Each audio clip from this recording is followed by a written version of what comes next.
And are you refreshed? Yes. Good. Now what? Now what? Hello.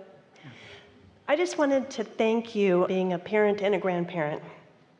How delightful it is to watch the generations after us be so brilliant and bringing the awareness to us that they should be that much more brilliant. But they have less resistance to overcome. When life provides a desire for them, there's really nothing in the way of it. And so it unfolds more rapidly until they learn from your wisdom how to slow it down. Well, it's brought great delight, and they have taught me a lot as to how easy being a deliberate thinker is. Yes. And manifesting. Yes. And then my grandchildren, how easy happiness is. Yes. Joy. Yes. So I just wanted to tell you thank you for validating. I always thought my kids were brilliant, but they really are. Our favorite amplification of what you just said is envision a cork bobbing on the surface of the water. That's where happiness is. Unless you're doing something to hold it under the water, the moment you let go of whatever's bothering you, it will bob back up. I think a cork adequately describes grandchildren. Yeah. They bob just instantly. Yeah. So, and puppies. Yes. Couple questions. How much of me is me?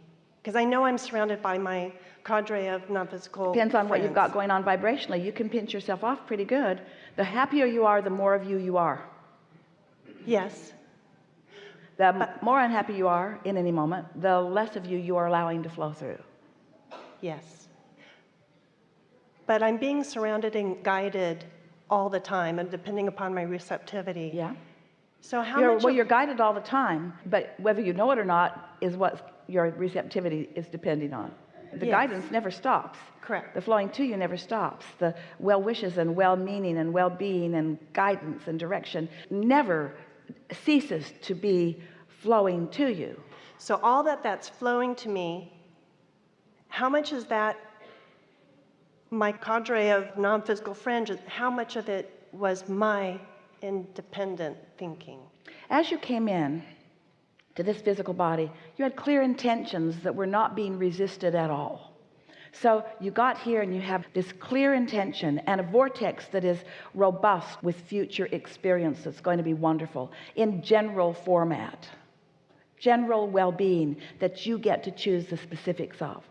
Then as you move through life, you add to the specifics of it by what you're living, by the conscious and unconscious requests for an improved life that you offer.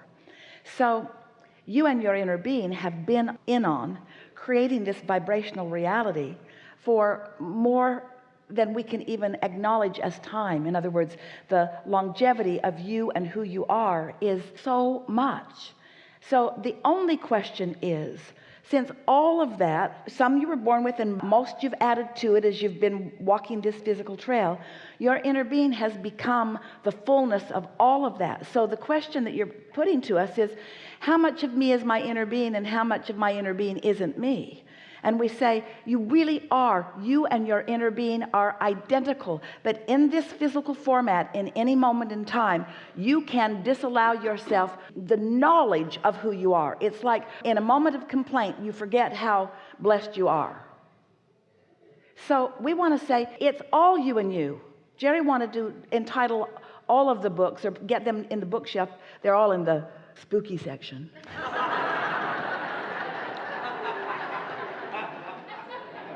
He wanted them to be in the self-help, and he wanted to say self-help from total self, because we are all in this together. So now ask your question again. So the guidance that I'm receiving from my mom and Jerry and Abraham. Let's call it the knowing that they hold for you about you in this moment in time. It's the knowing that they hold. You can call it guidance if you want, but the knowing that they hold, the opinion that they've got about you and all you want and where you stand in relationship to everything else you want, the knowing that they hold right here and now. All right, so there is that. So they're only holding that which is me then. Does that make sense? They hold more than that. Well, but as far as your receptive mode goes, you can't pick up on anything that they're thinking about anybody else. Okay, or their own from what they've lived, but they're providing me what? What's your problem? What's bothering you about it? What's bothering you about this? I didn't know if I was just a reflection of all of them around me, or is it me and they're enhancing who I am? Well, it is all of that, but let's see if we can find a way of explaining this that you will really get. Because what you're talking about is the difference between their general awareness of you and their specific awareness of you. And your general reception or your specific reception has to do about what you've practiced. So if you have accepted that well-being is your life experience, then everything that you touch or turn to turns out well. But most of you have these places where everything's good but that, or everything's good but that. So you have these parts of your life that you are less receptive for the good than others because you're still so aware of what you're living rather than of what you're asking for. Now, really, we really want to say this in a way that you will let yourself off the hook completely. As long as you're in this physical body, you will not ever know everything that your inner being knows about you just because of the physical nature that surrounds you. In other words, that pure positive energy is reserved for your re-emergence in the non-physical, where once and for all you will let all resistance go. Because, and this is the only reason that that is true, because you have and want to have and should have and do have and will have, as long as you're in this physical body, you've got a reality that you can also see and observe. So let's just say that the reality that you are seeing and observing is always a factor in how much of your inner being. But think about that. Think about how, think about how being in this physical body is causing you to focus in a way that you would not focus if you were not in your physical body. It's all part of the focus. So your question is just not a frivolous problem to you question. This is a really important question because you are a focal point for all of this knowing. That's why we are all so excited about what you are about, what you are doing, what you are wanting, what you are knowing. You're the leading edge. You're the leading edge of creation. That matters so much. So when you say, how much of me is that? We say, a better question is, how much of that are you allowing you to be?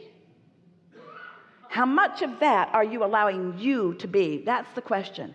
And the answer is given to you by the emotion that you feel. When you're sailing, you know, you get in that flow. Every corner you turn is just another something wonderful to see. Every person you meet, you just think, these are the nicest people in the whole world right here in this town today. And we say, law of attraction has put you all together.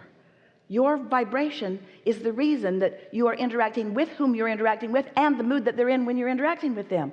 Because nothing that's out of sync with what you are projecting can ever come to you. It's like a mirror reflecting back to you exactly what you're doing vibrationally, you see. And so we wouldn't spend too much time trying to figure out what part of me. It's like Esther acknowledges that when she allows herself in this format, when she allows herself to move to the frequency of Abraham and receive the vibration of Abraham, she feels a clarity and an empowerment and a liveliness and a love and an appreciation of life unlike that she feels under any other conditions. In other words, and so to varying degrees you are allowing the fullness of who you are to flow. So then you might want to say, well then, all right, so Esther is allowing Abraham, but exactly what is Abraham? And we say, that is really a moving thing depending upon what you are summoning through Esther. In other words, your point of attraction is what determines what this energy is that you are summoning. You see what we're getting at? And so when we talk about infinite intelligence, that's what we want to say is not only available to you, that's what we want to say that you are. You are infinite intelligence. How much bigger or broader or more important of a label could we ever give to anyone? You are infinite intelligence, and you get to define toward what you want that infinite intelligence to flow. And what you discover is infinite intelligence as it flows through.